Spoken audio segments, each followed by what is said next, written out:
Pagkatapos manalangin, nagsabong. Kalooban ba ng Diyos yung magsabong ka? Ipatalo mo yung sweldo mo? Sundin ang kalooban mo kung paano sa langit ganyan sa lupa. Dumiretso ka baret. Hindi ka na nahiya sa Diyos niya, kapanapanalangin mo lang na sundin ang kalooban niya eh. Kaninong kalooban yung nasunod doon nung pumunta ka sa kabaret? Kanino? Sa'yo. Kaya dalawa na susunod eh. Ang Diyos at ikaw. Kailan masusunod ang Diyos? Pagka sumunod ka sa kanyang kalooban. Magandang Pero pag ang pinairal mo yung kalooban mo, mali. Kaya si Kristo, lagi niyang dalangin sa Ama. Ama, kung mangyayari sana makalagpas sa akin ang paghihirap na ito. Pero wag mangyari ang kalooban ko, kundi ang kalooban mo. Magandang araw po, magandang gabi mga kapatid. Muli ako si Richard Belen and welcome po sa ating channel na Belen Family Vlog. At ako po ay humihingi na agad ng pasensya mga kaibigan at kapatid kung ako po ay nagsasalita palagi sa intro ng mga video na ating piniplay. Sama-sama po natin pakinggan ang mga aral ng Diyos sa pamamagitan ng mangangaral na si Brother Eli Soriano. At ang demonyo, lalo na pong hindi po pwedeng mamilit dahil wala pong kapangyarihan si Satanas magpapangyari ng anumang bagay maliban ng ipinahintulot ng tao. Kasi po ang tao ay binigyan ng Diyos ng free will, ng tinatawag na pamimili. Kung gusto niya sumunod, kung ayaw niyang sumunod. Gusto niya lumabag, ayaw niya sumunod. Magaganap niya pong lumabag. Pero wag nating sabihin na si Satanas ang nagpapangyari nung ginawa o nangyari sa isang taong napasama sapagkat hindi pwedeng mamilit si Satanas na ikaw ay sumunod sa kanya. Ang kanya ay naghahain lang siya ng tukso, naghahain lang siya ng suggestion na pagka inokayan mo, talagang mangyayari yon. Kaya ang final na desisyon nasa tao pa rin po. At ang isa pang nasusunod ay ang Diyos. Ito'y ating patutunayan sa pamamagitan ng mga talata ng kasulatan. Pag-aralan po natin ang causes ng pangyayari sa buhay ng tao sa ating pagpapasimula. Ano-ano ho ba ang mga nagiging dahilan ng mga pangyayari? Yung mga nangyayari, kung ano-anong pangyayari sa buhay ng tao. Ano-ano ho ang nagiging dahilan? At nangyayari ang mga pangyayari sa buhay ng isang tao. Pakinggan nyo sa Lucas 1:37, meron hong ganitong pangungusap doon. Sapagkat walang salitang mula sa Diyos na di may kapangyarihan. Dito'y sinasabi ng Anghel Gabriel kay Maria, walang salitang mula sa Diyos na di may kapangyarihan. Pag sinabi pong ang salita ng Diyos ay may kapangyarihan, ano po ang ibig sabihin nun? Pakinggan nyo sa Isaias, ganito naman ang ating mababasa. Magiging gayon ang aking salita na lumalabas sa bibig ko. Hindi babalik sa akin na walang bunga, kundi gaganap ng kinalulugdan ko at giginhawa sa bagay na aking pinagsubuan. Ito pa, sabi ng Diyos, ang aking salita na lumalabas sa bibig ko, hindi babalik sa akin ng walang bunga, kundi gaganap ng aking kinalulugdan. Ngayon, meron pa siyang isang pronouncement dyan sa Isaias. Ang sabi niya, aking sinalita, sige. Aking sinalita, akin namang papangyayarihin, aking pinanukala, akin namang gagawin. Sabi ng Diyos, aking sinalita, aking papangyayarihin. Ang Diyos po ay may kapangyarihang mapapangyari ang kanyang salita. Kasi nasa kanyang lahat ng resources at ang lahat ng kapangyarihan para yung sinabi niya ay magkatotoo. Tandaan po natin, nasa prerogative ng Diyos na papangyarihin ang kanyang sinalita. At wala pong sino mang makakapigil. Pakinggan niyo ang sabi niya, ganito sa Isaias pa rin. Ako'y gagawa, sinong pipigil? Ayun, sabi ng Diyos, ako'y gagawa. Sino pipigil? May makakapigil ba sa anumang bagay na gustong papangyarihin ng Diyos? Naturalmente pong wala. Kaya nga siya'y tinatawag na makapangyarihan sa lahat na papangyayari niya ang ibig niyang papangyarihin sa mundo. Yan po ang dapat nating maintindihan.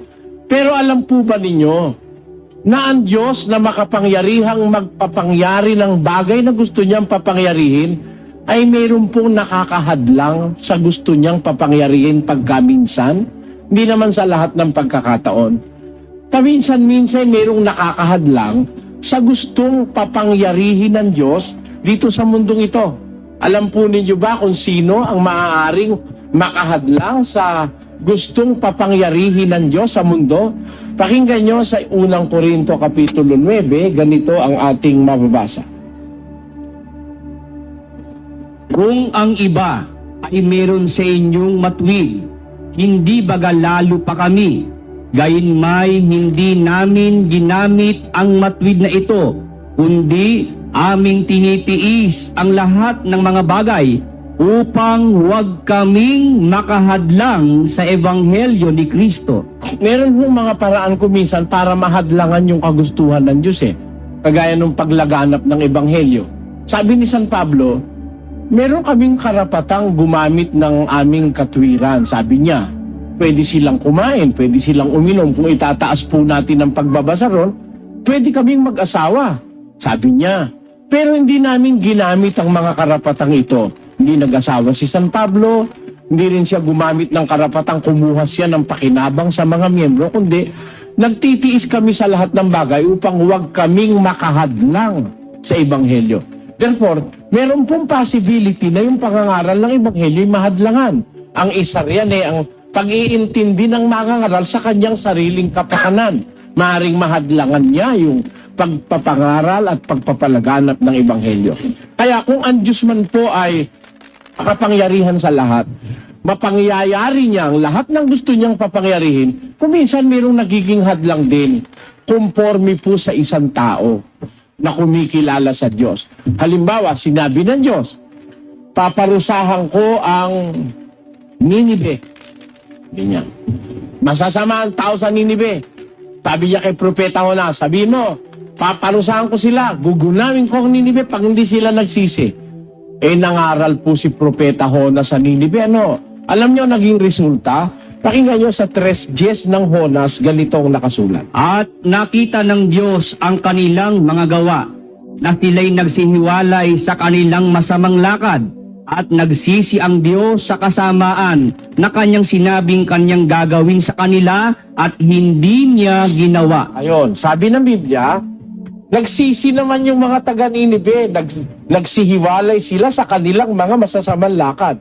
Kaya naman, nagsisi ang Diyos sa kanyang sinabing gagawin niya sa kanila at hindi na niya ginawa.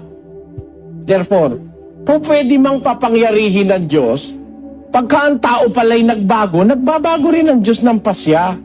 Pwede pala siyang magbago, dependent sa ipapasya ng tao. Kaya nakikita nyo, sa mundo, ang mga pangyayari, may dalawang nagkakaalaman. Pasya ng Diyos at pasya ng tao. Nagbabago ang Diyos, depende sa pakikitungo niya sa tao. Kung ang tao po ay nagbago sa kanyang gawain, nagbabago rin ang Diyos ng kanyang pasya. Kaya ang nangyayari sa mundo, dependyente sa ugnayan ng tao at ng Diyos. Kagaya nung minsan tanungin ni Abraham ang Diyos tungkol sa Sodom at Gomora, pakinggan nyo sa aklat ng Henesis, ganito po ang ating mababasa.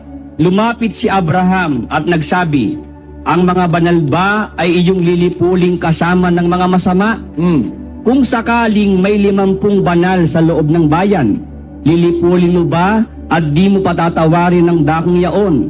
Alang-alang sa 50 banal na nasa loob niyaon, malayo nawa sa iyo ang paggawa ng ganito, na ang banal ay iyong patayin kasama ng masama. Ano pat ang banal ay mapara sa masama? Malayo nawa ito sa iyo. Di ba gagawa ng matwid ang hukom ng buong lupa? At sinabi ng Panginoon, kung makasumpong ako sa Sodoma ng 50 banal sa loob ng bayan, patatawarin ko ang buong dakong yaon alang-alang sa kanila. Tingnan nyo may sinabi na ang Diyos susunugin niya ang Sodom at Gomorra. Sino ba makakapag-atras nun? Meron ba? Wala naman Pag sinabi ng Diyos, kaya niyang papangyarihin Pero ang sabi ng si Abraham, Panginoon, kung makakakita ka ba ng 50 banal sa Sodoma, susunugin mo pa ba at Sodoma? Sabi ng Diyos, kung makakasumpong ako ng 50 banal, hindi ko nagugunawin. Patatawarin ko na ang bayang iyon. Alang-alang sa 50 banal. Ano ngayon nangyari? Tuloy po natin. At sumagot si Abraham at nagsabi, narito, ngayon nangahas akong magsalita sa Panginoon, akong alabok at abo lamang. Kung sakaling magkukulang ng 5 sa 50 banal, lilipulin mo ba dahil sa 5 kulang ang buong bayan? 45 yan. Tuloy. At sinabi niya, hindi ko lilipulin kung makasumpong ako roon ng 45. At siya muling nagsalita pa sa kanya at nagsabi, marahil ay may masusumpong ang 40. At sinabi niya, hindi ko gagawin alang-alang sa 40. At sinabi niya, huwag magalit ang Panginoon at ako'y magsasalita. Kung sakaling may masumpungan doong 30. At sinabi niya, hindi ko gagawin kung makakasumpong ako roon ng 30. Napansin nyo, nangungulit si Abraham. Sinabi ng Diyos, pag may 50, di ko gugunawin. Papatawarin ko na. Eh kung 45 po. Hindi rin. Eh kung 40 po. Kasi naaawa si Abraham, ang laki-laking bayan ng Sodoma at Gomora. Nandun pa ang kanyang pamangking si Lot. Kaya nagmamalasakit si Abraham, nandun si Lot na kanyang pamangkin. Eh, hindi rin kung 30 po. Hindi rin, sabi ng Diyos. Ano nangyari? Tuloy po natin. At kanyang sinabi, narito ngayon, ako'y nangahas na magsalita sa Panginoon. Kung sakaling may masumpungan doong 20. At sinabi niya, hindi ko lilipuling alang-alang sa 20. Pakahalaga pala sa Diyos ng 20, no? Alang-alang sa 20, hindi ko pa rin lilipulin. Sige, ano nangyari? At sinabi niya, huwag magalit ang Panginoon at magsasalita na lamang akong minsan kung sakaling may masusumpungan doong 10. At sinabi niya, hindi ko lilipulin alang-alang sa 10. Kita nyo? Hanggang 10. Sabi ng Diyos, nung wala ng 10, 8 na lang, nilipol.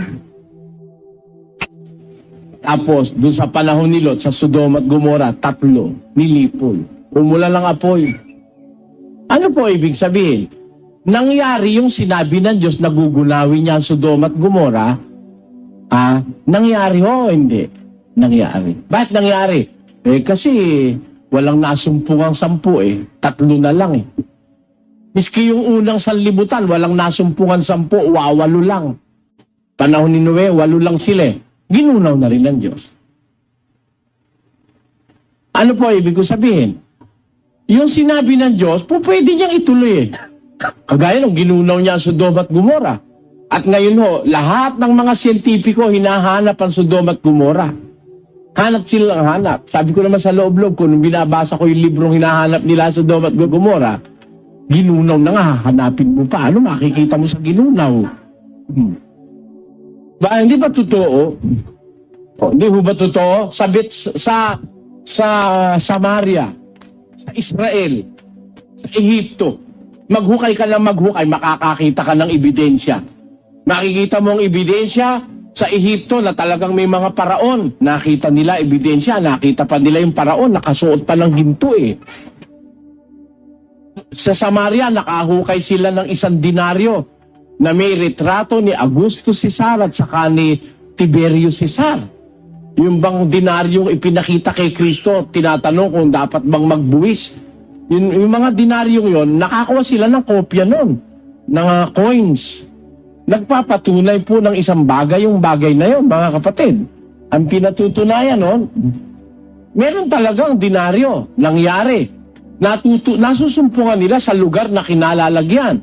Ngayon, bakit yung Sodoma at Gomora hindi makita? Kasi sinabi ng Biblia, ginunaw, sinunog sa apoy Ano pa makikita mo? Pati bakal nun matutunaw sa tindi ng init ng apoy. Galing sa langit yun Hindi namang apoy sa pandayon, Hindi rin apoy sa posporo yun. Yun galing sa langit. Sabi nga ng pasyon pag darating na yung paghuhukom, uulan mula sa langit.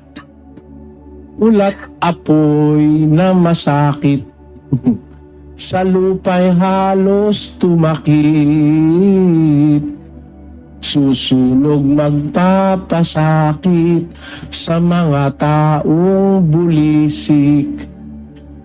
Ang torit mga palasyo, bahay mga edipisyo, mga kalakhan sa mundo, walang pagsalang totoo, magiging uling at abo. Maghanap ka nga sa uling at sa abo kung ano makita mo ron. Wala na nga ginunaw na. Ayan. Ano po ibig ko sabihin? Ba't natin pinag-aaralan to? Parang malayo ba doon sa binuksan natin paksa, no? Alam niyo lang ako kasi kung magbigay ng katuruan sa tao, inumpisahan ko sa iumpisa yung kumbaga sa bahay, sa pundasyon. Sa lahat ng pangyayari sa mundo, may dalawang may kinalaman. Unay ang Diyos na nagpapangyari at ang tao na kinapapangyarihan. Kung minsan, yung gustong mangyari ng Diyos, hindi nasusunod. Kasi hindi sumusunod yung tao. Pero, pag yung tao naman ay nagbalik loob sa Diyos, yung gusto niyang mangyaring parusahan na limbawa, kagaya ng Ninive, hindi naman niya itinutuloy. Yan maiintindihan nyo, mga kapatid, sa Biblia, ang pangyayari dependiente sa dalawang factors. Unay ang Diyos, ikalaway ang tao. Ang demonyo, meron bang kapangyarihan sa pangyayaring magaganap sa kanino man? Pakinggan nyo sa Job, ganito ating mabasa. Meron bang power ng demonyong magpapangyari ng anumang bagay? Basahin po natin. At si Satanas ay sumagot sa Panginoon at nagsabi, balat kung balat. Oo, lahat na tinatangkilik ng tao ay ibibigay dahil sa kanyang buhay. Ngunit pagbuhatan mo ngayon ng iyong kamay at galawin mo ang kanyang buto at ang kanyang laman at kanyang itatakwil ka ng mukhaan. Sabi ng Diyos ni Satanas sa Diyos, nakikipaglaban siya sa Diyos tungkol kay Job. Alam mo, sabi niya sa Diyos, saktan mo si Job. Saktan mo buto niya. Saktan mo laman niya. Pag sinaktan mo siya, balat kung balat, lahat ng tinatangkilik ng tao, ibibigay dahil sa kanyang buhay. Saktan mo lang yan, tatakwil ka na yan Sabi ni Satanas, ano sa Diyos? Ano sabi ng Diyos? Tuloy. At ang Panginoon ay nagsabi kay Satanas, narito, siya'y nasa iyong kamay, ingatan mo lamang ang kanyang buhay. Ganyan ba paniwala mo, Satanas, na si Job nagtatapat lang sa akin dahil siya'y walang sakit? Pag sinaktan ko, itatakwil na niya ako? O sige, narito, binibigay ko siya sa iyong kamay. Huwag mo lang gagalawin ang buhay niya. Sabi ng Diyos kay Satanas. Meron bang karapatan si Satanas patayin si Job? Meron? Wala Pinagbilinan nga, huwag mo gagalawin ang buhay niya. Pero pwede mo siya lagyan sakit. Ang ginawa ni Satanas, pinapagkasakit si Job mula ulo hanggang talampakan ng paa. Katakot-takot ng hirap ng inabot ni Job. Sabi ng asawa ni Job, Job, nananatili ka pa ba sa pagtatapat mo sa iyong Diyos? Mamamatay ka na, itakwil mo na siya. Sabi ni Job, nagsasalita kang gaya ng isang hangal na babae. Ano, tatanggap ba tayo ng mabuti sa Diyos at hindi na tayo tatanggap ng masama? Sa mga salitang ito, hindi nagkasala si Job sa kanyang mga labi. Basahin natin. Sa gayoy umalis si Satanas mula sa harapan ng Panginoon at pinasibulan si Job ng mga masamang bukol na mula sa talampakan ng kanyang paa hanggang sa kanyang puyo. Ayun, tuloy. Mula talampakan hanggang puyo. Naku po, walang naliban. Ha?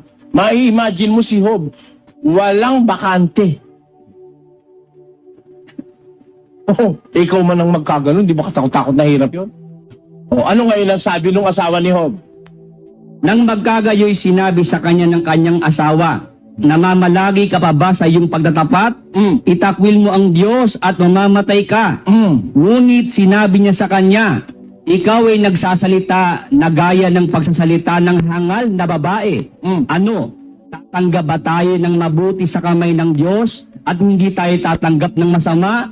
Sa lahat ng ito ay hindi nagkasala si Job ng kanyang mga labi. Kita niyo, Kaya, paano nagkasakit si Job? Pinahintulot lang ng Diyos. Pero pag walang pahintulot ng Diyos, di pwedeng gumalaw ang demonyo. Hindi siya pwedeng magpapangyari ng anuman kung walang pahintulot ng Diyos. Anong katunayan? Pakinggan niyo sa unang Juan 5. Basta. Datapwat ang ipinanganak ng Diyos ay nag-iingat sa kanyang sarili at hindi siya ginagalaw ng masama. Ayun, hindi siya pwedeng galawin ng masama. Ang mga taong kumikilala sa Diyos, hindi magagalaw ng demonyo yan. Hindi mangyayari ang gusto ng demonyo kung hindi pahintulot ng Diyos. At kung ayaw mang ipahintulot ng Diyos, pag ikaw naman ang nagpahintulot kay Satanas, mangyayari rin. Bakit? Sabi ni Satanas, anak, dito ka na sa aking kaharian. Masarap dito, maraming babae, may alak, may disco, may sabong, dito may kung ano dito. Eh, nagpatangay ka. O, mangyayari yun. Dahil pinahintulutan mong mangyari sa'yo eh. Pumunta ka dun sa kanyang kaharian eh. Di ba? Napasakop ka sa kanyang kapangyarihan eh. Kaya mayroong mga tao, pinangyayarihan ng gawaing masama dahil sila'y sumuko sa demonyo. Pakinggan nyo sa unang Timoteo 5, ganito ating mabasa sa 15. Sapagkat ang mga iba'y nagsibaling na sa hulihan ni Satanas. Makita nyo, yung iba bumaling sa hulihan ni Satanas. Hindi, follower ka na ng demonyo, you are following your leader. Kaya, napapangyayari ng demonyo yung gusto niya sa'yo dahil sumunod ka sa kanya.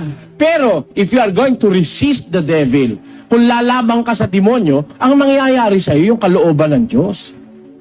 Kaya hindi po pwedeng isingit ng demonyo yung kanya. Hindi niya pwedeng i-assert o hindi niya pwedeng papangyarihin. Malibang may permiso ka o may permiso ang Diyos. Kaya sa mga pangyayari sa buhay ng tao, mga kababayan, dalawa lang po ang nasusunod. Unay ang Diyos, ikalaway ang kagustuhan ng tao. Anong katunayan? Pakinggan nyo sa 16:9 ng Kawikaan, ganito naman ang mababasa. Ang puso ng tao ay kumakatha ng kanyang lakad, ngunit ang Panginoon ang nagtutuwid ng kanyang mga hakbang. Yun, it is the heart of a man that plans his ways. Ang puso ng tao ang kumakatha ng kanyang mga lakad. Datapwat ang Panginoon ang makapangyarihang makapagtutuwid ng kanyang mga hakbang. Therefore, talagang concerted effort yan ng tao at ng Diyos. Ikaw ang magpapasya. Ang puso mo ang kakatha, magpaplano ng iyong lalakad. Tapos pag nakita ng Diyos na ang pasya mo'y sumunod sa Kanya, itutuwid naman niya ang iyong mga hakbang. Para kang isang bata, na yung bata hindi sinasabihan ng magulang, "Nak, dito ka sa kanan, dito ka sa kaliwa." Hindi. Yung bagong natututong maglakad, kahit saan mapadpad yung paa, dire-diretso yun eh. Pero, nasusunod ng bata yung gusto niya. Hindi dinidikta ng magulang dahil hindi naman robot yung bata eh. Pag nagtatakbo yan humanda ka na sumunod. Masusunod yung gusto ng bata. Kaya lang, anong magulang? Ang magulang ang guide. Siya ang giya. Siya ang, anong tawag doon sa Tagalog?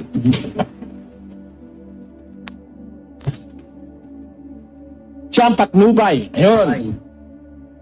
Sabi ng Biblia, ang tao ang kumakatha ng kanyang ilalakad, pero ang Diyos ang nagtutuwid ng kanyang hakbang.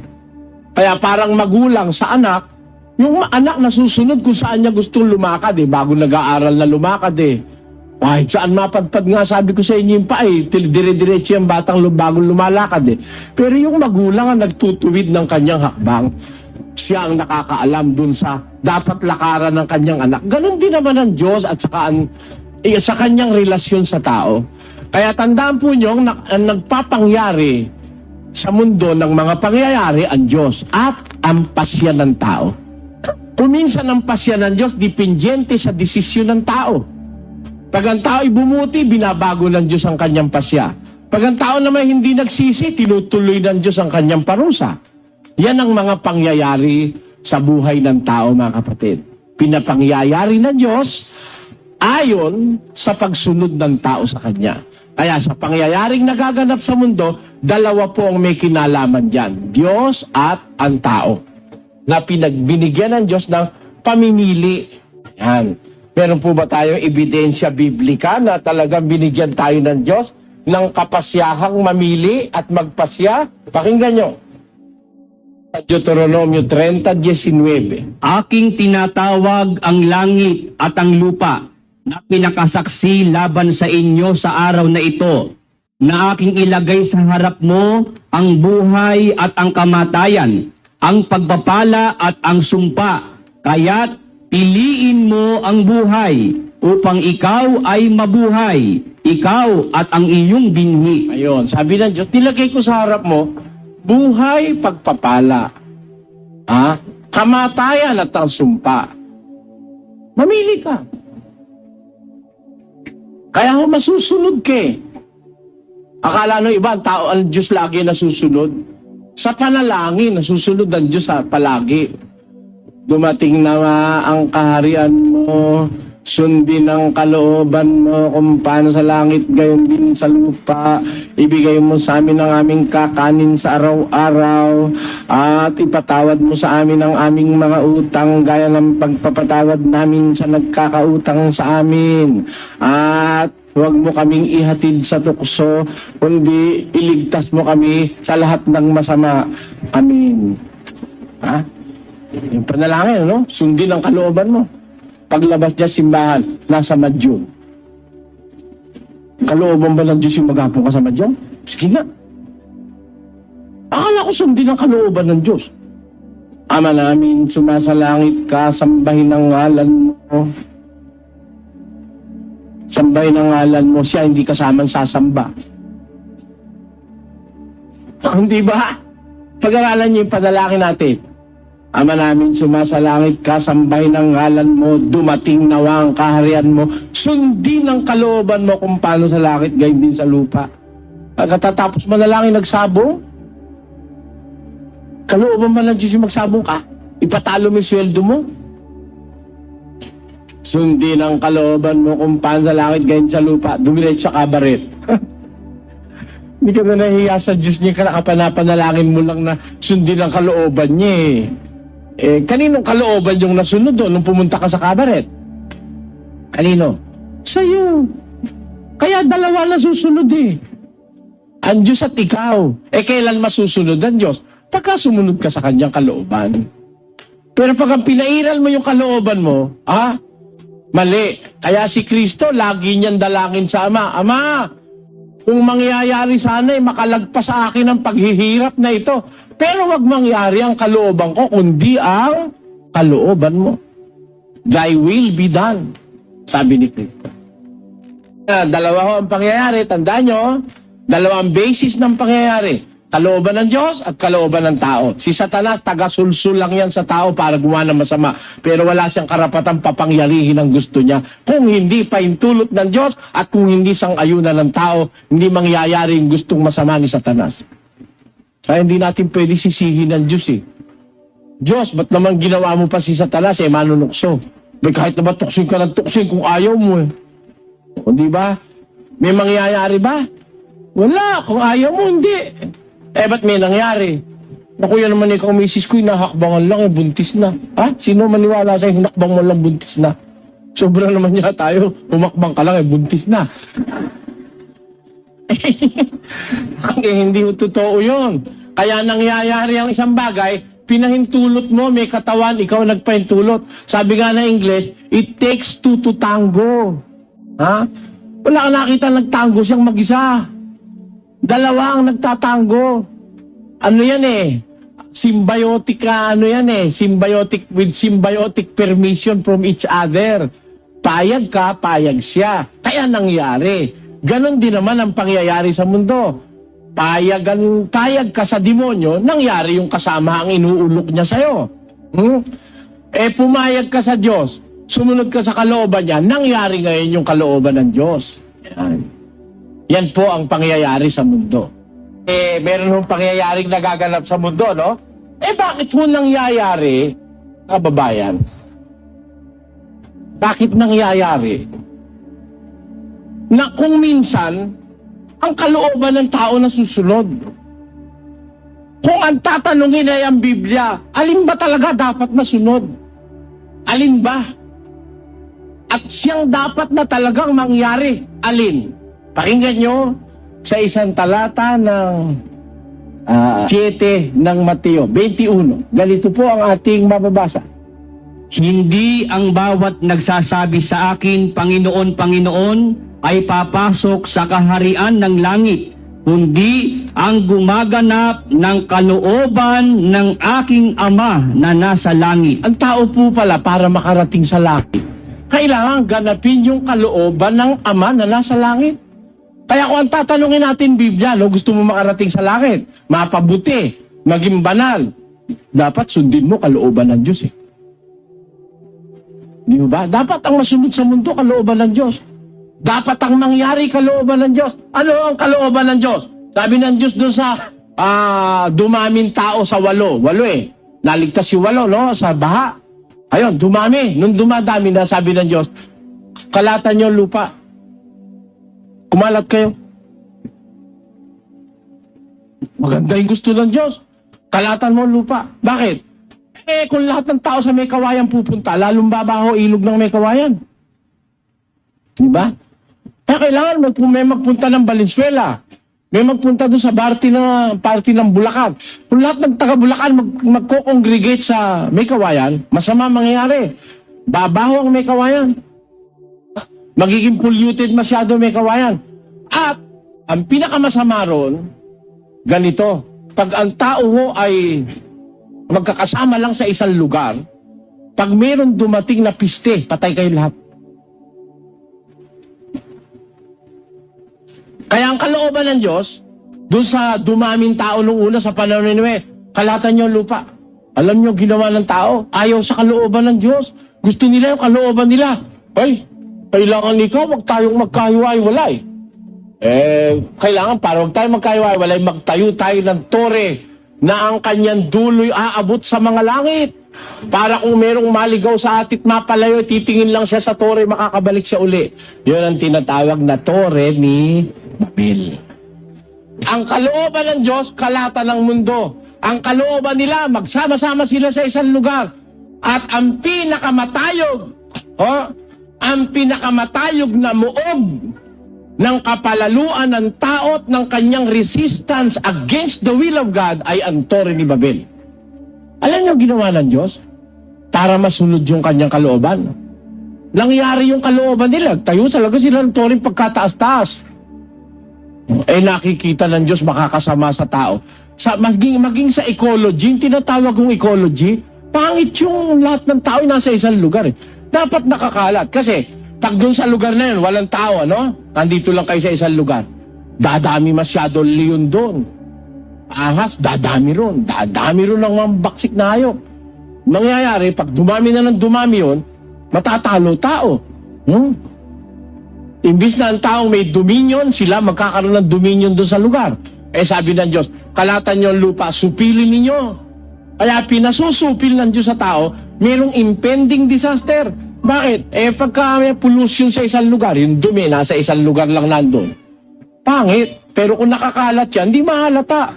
Doon sa mga probinsya, may CR ba karamihan? Yung talagang mga malalayang probinsya, may CR ba? Hindi uso CR doon. Hindi uso. Pagka na sinusumpong, pupunta lang doon sa may likod bahay, bagagawi-gawi lang doon. Okay na. Bakit? Kasi dudumi na naman siya uli bukas, tuyo na naman yung dumi niya ron, nasikatan na ng araw. Pero kung 1 milyon kayo, dudumi kayo ron, mababahuan kayo rin masyado. Pero pagka kalat-kalat ang tao, hindi masyado ang polusyon. Nagkakaroon ng pagkakataon ng naturalesa na yung cycle of nature, ano? Hindi makakapirwisyo. Ang totoo yan, inuman masama yung tao. Di ba? Yan, fertilizer yan. Tayo lang naman, masisilan tayo masyado. Pag sinabing, Mr. Soriano, bulgar ka naman magsalita. Pero nga sabihin mo, yung iba ayaw ng totoo, gusto puro plastic at mga pataplis eh. Hindi tayo magkakaintindihan yan. Ngayon yan. Pagkaya no patatlo-tatlo lang at masyadong babaho isang lugar. Pero pag 1 milyon tao pinagsama-sama sa isang lugar, pag 1 milyon hindi ka makakahinga pagka sa isang inodoro man, puno agad. Hindi mga kalahating araw, puno yan. Pati yung Poso Negro mo. Kaya kailangan, anong tao? Ano nangyari? Ano nga nangyari? Pinayagan ng Diyos mangyari yung gusto ng tao. Ano pinayagan niya? Ayun, dumami sila ng dumami, nagtayo sila ng tore. Eh nung makita ng Diyos mapapasama, ginamit ng Diyos ngayon yung kanyang kapangyarihan. Yung tore ni Babel, pinanabog niya. Kaya ang mga tao hindi magkaintindihan ngayon, nagpababa siya ng dilang apoy. Iniba ang mga wika. Iniba-iba. Kaya sabi nung isa, oh, waka nga, waka nga. Eh sabi naman nung isa, anya. Sabi naman nung isa, ang gapo. Hindi magkaintindihan, naghiwa-hiwalay sila. Yun, doon na nag-umpisa nasyon ng mga tao. Nangyari yung kalooban ng Diyos para sa ikabubuti ng tao. Kaya tinawag yon Babel. Alam nyo kahulugan ng Babel sa Biblia? Ang kahulugan po ng kaguluhan. Ginulo sila ng Diyos sa kanilang masamang intensyong magsama-sama sa isang lugar. Kaya yung bayan ng Babylonia, doon ang galing yun eh. Yung Babel, galing doon yung Babylonia na nagpapakilala ng malaking kaguluhan. Nangyari sa kasaysayan ng tao. Na pinakikita ko lang po rito, may nangyayari talagang hindi gusto ng Diyos eh. Kasi pinagbibigyan niya muna ang tao eh. Pero ultimately, sa katapos-tapusan, mangyayari pa rin ang kalooban ng Diyos. Kaya tayo ngayon dito sa mundo, pwede tayong mangyari gusto natin eh. Gayon nga ni itong araw. Sabi ng pasyon, alam niyo ito, di ba ho Katoliko kayo? Pag hindi nyo alam ito, talo ko pa kayo, hindi ako Katoliko. Sa pasyon nakasulat, gayon nga ni itong araw, habang ika'y nabubuhay, kusang binabahalaan, nili ng anumang bagay, magaling o masama man. Tunay na di magwiwika, ang Diyos poong dakila, matuwid ka mat malisya, ay kusang magpapabaya, at araw mo palibhasa. O, kita nyo? Ang Diyos binapayagan kang gusto, gawin mo yung gusto mo eh. Ngunit kapag ka nalagot, hiningang lubhang marupok ng katawan mong mairog, ang araw mo'y matatapos, ang iiral ay ang sa Diyos. O, kita nyo? Tama o hindi? Alam niyo ba yon? Pasyon yun. Eh kasi iba naman, kaya hindi nila alam yung pasyon. Kung basahin ng pasyon, nag-iinuman doon sa kanto eh. Kaya tuloy, wala. Yung mga dalagat binatay, tatapatan din. May nagbababasa rong matatanda. Ako hindi iniintindi. Basta't yung nagkakasayaan doon, wala silang pakialam na nang sinudos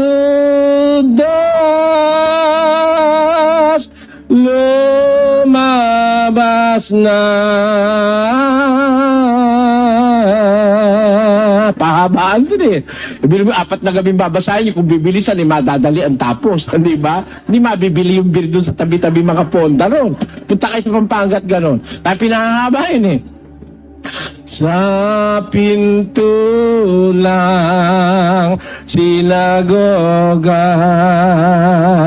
nasa lubong si Maria, at ang kanyang dala-dala. Hindi ko na itutuloy ho. Haba-haba pag pinabasa pasyon. Eh yun naman, ang tawag sa Kapampangan doon, puni. Puni ang tawag doon. Pagka naman may basahan ng pasyon dito, halimbawa, may mga ponda rito na